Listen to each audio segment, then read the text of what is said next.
Hi, I'd like to welcome you back to the Romocomaka Railroad. Excuse me, this is going to be a rather lengthy video. It's taken several days to do this project. We finally got some sunlight here, although you'll probably see pallets still on the ground where there's still a lot of water coming up from the water table.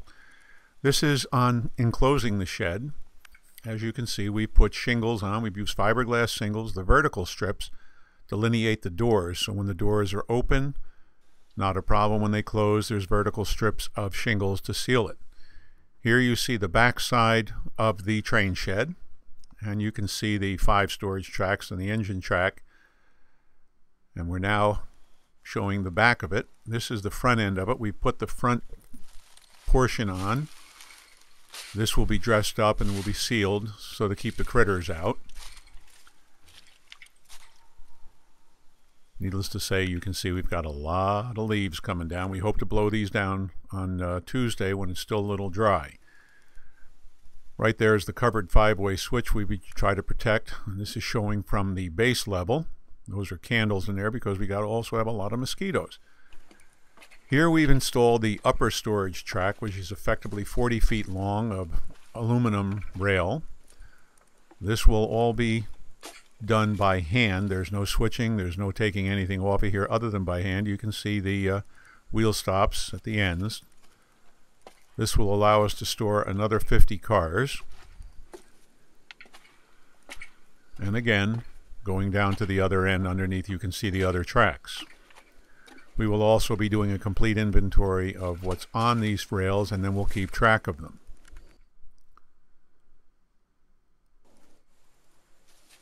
We've filled up both tracks on the upper level with cars. As you can see, we're using steel wheels. We've got all ball bearings, and we use KD hooks.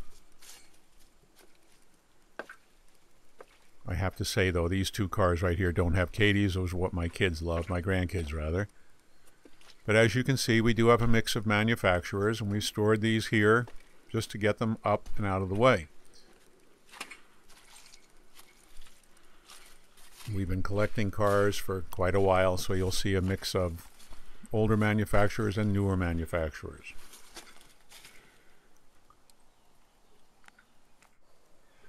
This section here now shows the entire inventory that we've put on the upper level.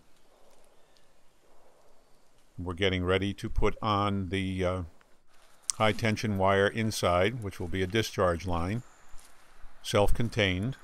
In case any critters want to come into this, they'll get a rather rude awakening and get quite a jolt. Here you can see we've sealed the base part of the shed so we can keep out any bugs and critters if we can. We're also going to have a solar ventilation system on this so it doesn't get too hot inside.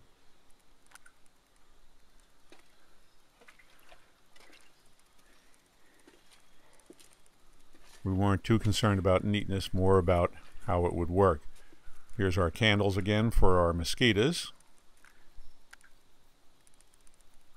And very shortly you won't be able to see this view from the portals.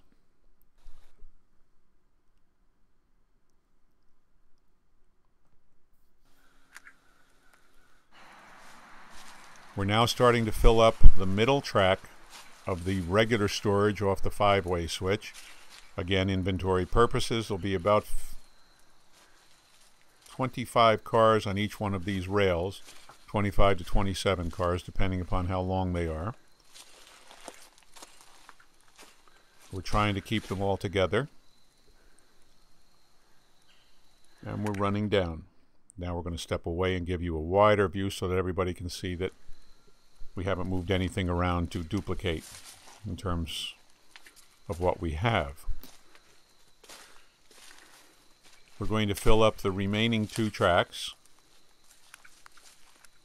Again, very same reason. We're going to use it for inventory purposes.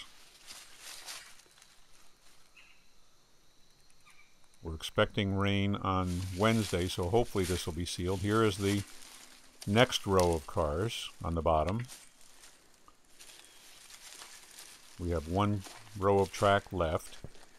And then we have 2 on the other side that we haven't filled up besides the engine track. When this video is over, we will only have a few cosmetic things to do, plus we have to wire the switches in for the engine storage track. There's 15 blocks on the engine storage track, so we can store 15 different engines. Here you see a couple of one car sitting on the 5-way switch, which is going to be coming into the closest track once we've loaded it up.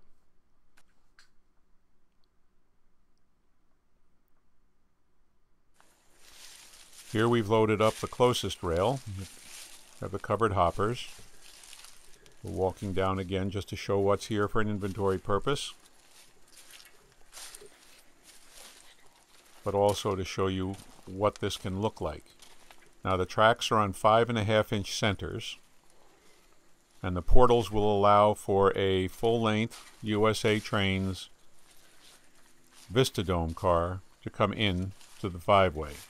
And of course they will all fit on any of the 5 storage rails, or if necessary, the engine track.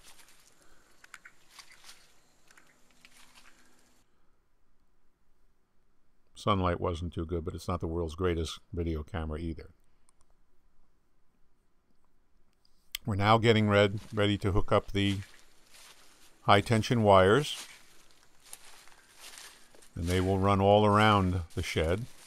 Here we've put the wires in, and we've now put the siding on, just to keep it looking nice.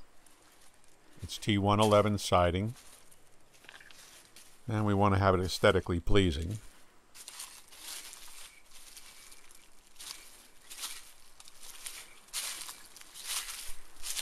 When we finish this project, the front and the back will both be finished in the T111, and we will hopefully secure some method of preventing critters from getting in around the tracks. In all probability, we're going to use some sort of foam to fill the portals, besides having a secure method for locking off the portals. We've put the other side on here. We've run the high tension wires also on this side, and we've connected the high tension wires to the front and the back. Again, any critters going in here, or if anybody accidentally opens up one of these covers with the system on, you'll get a zap.